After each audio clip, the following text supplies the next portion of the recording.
Hello दोस्तों, मेरा नाम है इमरान। दोस्तों आज के वीडियो में हम लोग बात करने वाले हैं कि हमारे पोर्टफोलियो में कितने शेयर होना चाहिए।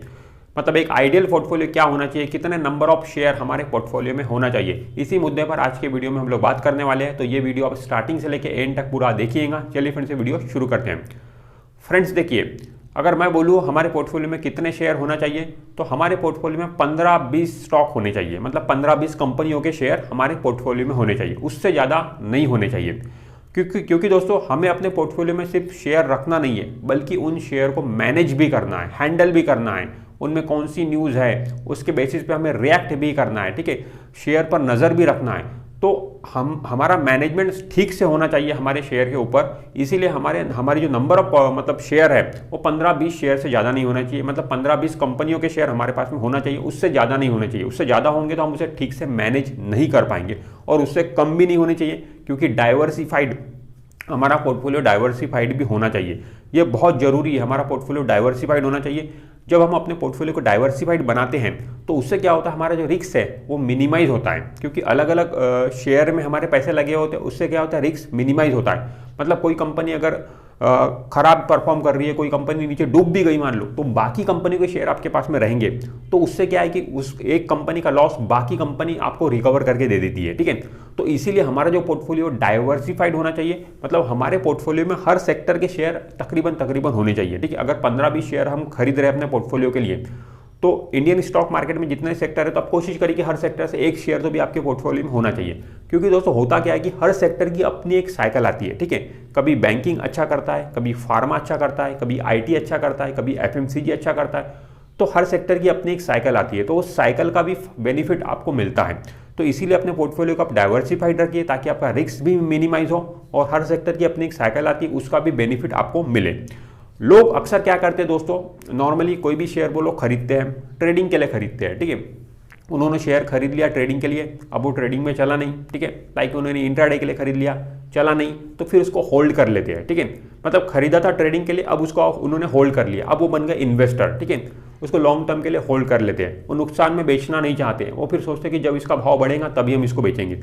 लेते हो ट्रेडिंग के लिए, फिर उसको डिलीवरी में लेके होल्ड करके रखते हो। तो इस तरीके से हमें नहीं करना है दोस्तों। ऐसा करते करते क्या हो जाता है, एक समय पर वो हर शेयर के साथ में ऐसा करेंगे, तो ऐसा करते करते क्या हो जाता है, उनके पोर्टफोलियो में बहुत सारे नंबर ऑफ शेयर जमा हो जाते हैं, ठीक है। ट्रेडिंग के लिए लिए थे, नहीं चला, होल्ड कर लिए, तो ऐसा करते करते उनके पोर्टफोलियो में 50, 60, 100 स्टॉक हो जाते हैं।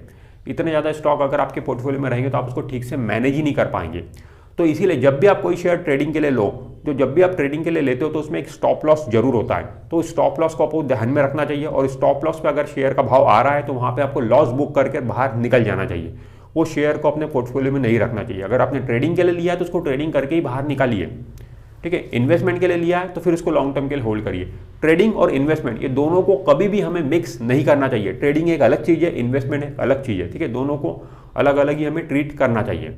और दोस्तों हमें कुछ पैसे यूएस स्टॉक में भी लगाना चाहिए। मतलब जो अमेरिकन स्टॉक है, जो अमेरिकन स्टॉक मार्केट में जो कंपनियां लिस्टेड है, उनमें भी हमें कुछ पैसे जरूर लगाना चाहिए। क्योंकि हम कुछ कंपनियों के प्रोडक्ट यूज़ करते हैं, जैसे कि माइक्रोसॉफ्ट है, गूगल है, फेसबुक है, एप्पल है, ये सब अमेरिकन कंपनी है, ये सब अमेरिकन स्टॉक मार्केट में लिस्टेड है।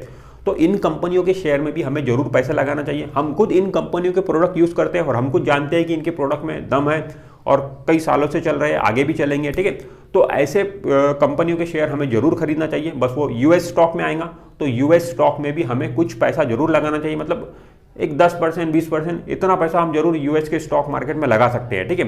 तो हमें पोटेंशियल दिख रहा है उसमें, हम खुद मतलब यूएस के प्रोडक्ट हम एज ए इंडियन यूज़ कर रहे हैं, ठीक है। तो ये प्रोडक्ट में काफ़ी ग्रोथ है, इन कंपनियों में काफ़ी ग्रोथ है, तो इसलिए यूएस के स्टॉक्स में भी हमें कुछ पैसे लगाना चाहिए। आप डायरेक्ट भी यूएस के शेयर खरीद सकते हो, या फिर आप यूएस के जो म्यूचुअल फंड होते हैं, म्यूचुअल फंड के जरिए भी आप यूएस के स्टॉक में पैसा लगा सकते हो। जिस भी तरीके से आप कंफर्टेबल हो, उस तरीके से आपको यूएस के स्टॉक में पैसे जरूर लगाना चाहिए। और दोस्तों एक बात आपको हमेशा याद रखना जरूरी है कि आप कितनी भी मेहनत करके शेयर अपने पोर्टफोलियो में शामिल करोगे, कितनी भी आपने रिसर्च कर ली, स्टडी कर ली, ठीक है, कितनी भी रिसर्च एंड स्टडी करके आप अपने पोर्टफोलियो में शेयर को शामिल करोगे। मान लो आपने 10 शेयर अपने पोर्टफोलियो में शामिल किए, आज के तारीख में वो 10 की 10 कंपनी अच्छी है, फंडामेंटली साउंड है, सब कुछ अच्छा है, आपने पूरी रिसर्च एंड स्टडी करके वो शेयर खरीदे, बट उसमें से 1-2 शेयर खराब जरूर निकलने वाले हैं।